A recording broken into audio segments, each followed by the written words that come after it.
Welcome to Rockstone Labrish. Today I'm joined by Dr. Paul Prosper, a Jamaican native, professor, and self-described lifestyle architect.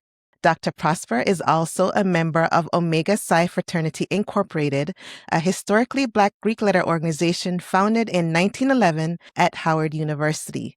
After living and working in the United States, Dr. Prosper returned to Jamaica in 2021. Now he is working to bring his beloved fraternity to the island, marking what could be a significant chapter for Omega Psi Phi in Jamaica. Today, he joins me to talk about his vision for Omega Psi Phi in Jamaica and what it means to bring a century-old African-American fraternal tradition to the Rock. Dr. Prosper, welcome to the podcast. Natasha, thank you very much. I appreciate the intro.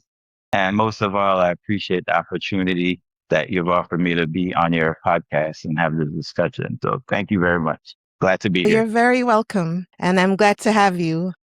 So if we can just start off with maybe just kind of providing me with a brief introduction, maybe things that I didn't mention in my own introduction. Okay. Well, that intro was pretty thorough. Thank you. And Paul Prosper, as Natasha said, I was born in Jamaica, born and grew up in Kingston by way of Temple Hall outside in St. Andrew Parish, then to Kingston, Mountain View, and then Vineyard Town. And when I was 10, I left Jamaica for New York, as many Jamaicans do. Ended up on Long Island, and that's where I finished junior high school, then joined the military. Well, actually went to South Carolina for college, which is where I pledged at the Citadel, the military college of South Carolina in 1999. Then joined the Air Force, did 20 years from 2001 to 2021. And I retired and came back home to Jamaica. And here I am getting Omega Psi Phi established on the island. This has been a dream come true. Thank you. Wonderful. So tell me, what was some of the benefits that you found being part of this fraternal organization? Biggest benefit to me with being a part of the organization was the lasting friendships. I mean, we truly mean it. I always say friendship is essential to the soul. And I don't want to talk about other organizations, but I can have countless examples of how tight the bond is once we become friends in the fraternity. The networking opportunities, there are bros with their fingers and everything.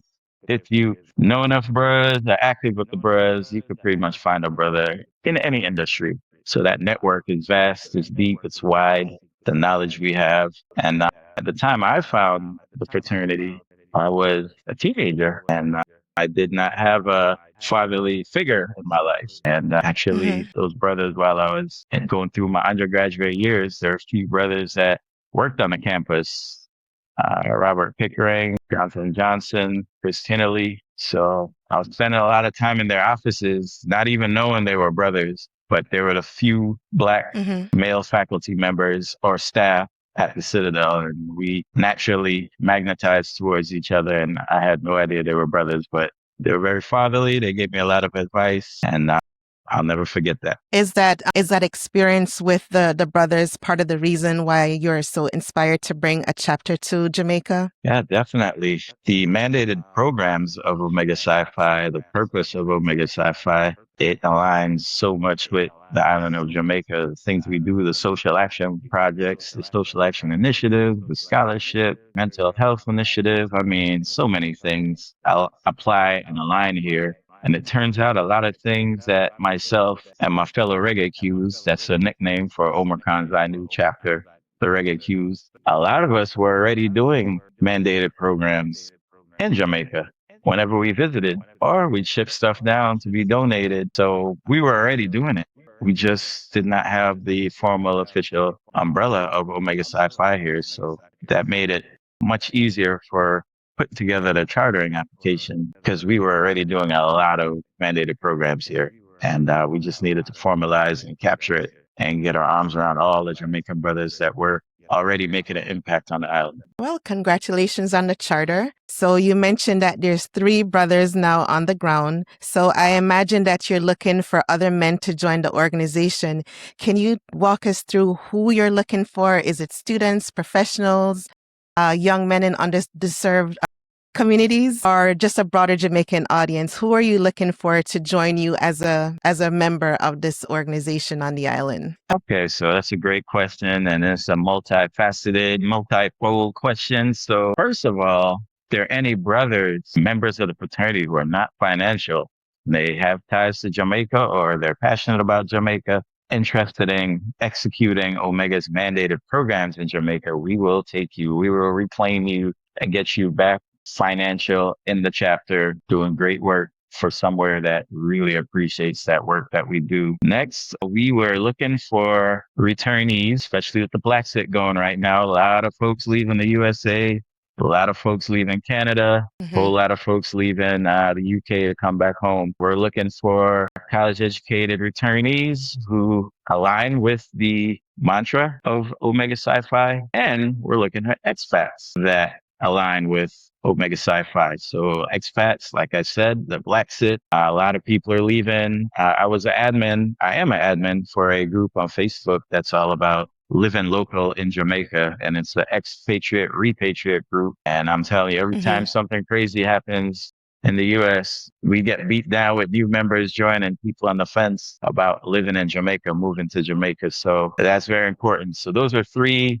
sources right there. And definitely in our long-term, medium to long-term plan, we would love to establish a chapter here on the island at the University of West Indies Mona campus in Kingston, or even at the UTEC campus in Kingston. So we do have plans to get an undergraduate chapter here. And last but not least, the most important, we want one day this chapter to be organic of Jamaican men. We'll eventually, we wrote this into our bylaws, sever that umbilical cord that needs brothers in the US and needs us to be on Zoom to maintain the chapter. Our goal eventually is this chapter will be 100% organically Jamaican men, born, raised, bred, maybe went to school somewhere and came back and self-sustaining, doing programs here in Jamaica. So those are all our sources of possible membership through the future. Okay, that sounds really wonderful. I was actually mentioning this to my brother last night. He had never heard of this fraternity, and he is now very curious. And he is a UE graduate. Nice. But I wanted to ask, Awesome. what do you think this chapter could change about how people view Black male leadership in Jamaica? Excellent. That's an interesting question. We're definitely going to positively reinforce it. And for those who are already aware of Black male leadership and the power of Black male leadership, we're going to positively reinforce those feelings and notions by what we do. They're going to see us out there leading, being visible, whether it's something as simple as a trash cleanup on a busy intersection in town, or whether we're behind the scenes working with government ministries trying to help shape policy and advocating for people who are less fortunate. So we're going to be grassroots all the way up to the top, collaborating with national leaders and ensuring that the people that we're here to advocate for are getting what they need. So yeah, that's definitely one way we plan to do it. Other way, for those who do not see positive Black male leadership, our plan is we're going to show you what it looks like and we're going to demonstrate it, and we're not going anywhere. We're going to be here. I think that's the big thing, just to let people know that we're a permanent presence. We're not just a one and done. We're not just passing through. We're not just here to have a nice party in October and everything quiet after the dust settles. We're here permanently, and they're going to see that consistency, and hopefully they see us keep coming back. We keep writing checks. We keep giving out these scholarships. We keep paying these school fees for these students. We keep donating and supporting these orphanages. Hopefully that will change those minds who have either given up on positive Black male leadership or have never seen positive Black male leadership and what it can do. Wonderful. Speaking of October, what exactly is taking place in October? Okay, so like I said before, we were officially chartered April 13th, 2026. So we're official. We're operating as a chapter. We are a chapter. We are the second youngest chapter in the fraternity right now. A chapter was just recently chartered in Italy. So we're no longer the babies of the fraternity.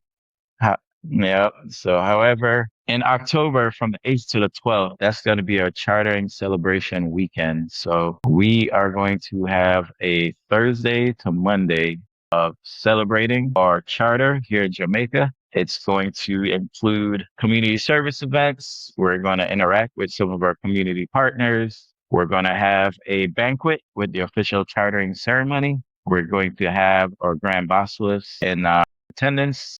He's the equivalent of the president of the fraternity. Our district representative is going to be there.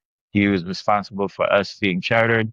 It was his approval that helped get us chartered. We're inviting dignitaries and VIPs from Jamaica to attend, and we're going to do it right and let those in Jamaica know that what we're about. I'm personally not affiliated with any D9 organizations, but I've always had positive interactions with the people who I know who belong, and just hearing positive things in general. I think this is a wonderful opportunity for Jamaica, and I can imagine that this is going to be a very bright future for all of you. And congratulations again, and I wish you all the best.